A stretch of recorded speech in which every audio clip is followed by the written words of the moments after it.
আজ আমি রান্না করব আলুর দম। প্রথমেই আমি আলুগুলোকে কেটে নিয়েছি, তারপর আমি সর্ষের তেলে আলুগুলোতে লবণ আর হলুদ দিয়ে খুব ভালো করে লাল লাল করে আলুগুলোকে ভেজে তুলে রাখবো।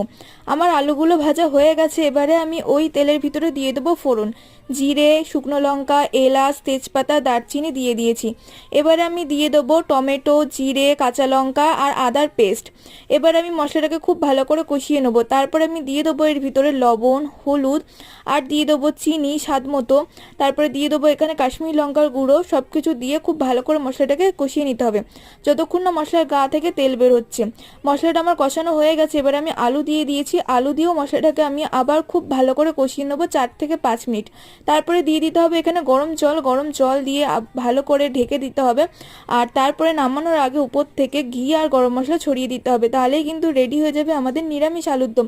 কেমন লাগলো আজকে ভিডিওটা অবশ্যই কিন্তু কমেন্ট করে জানিও তোমরা।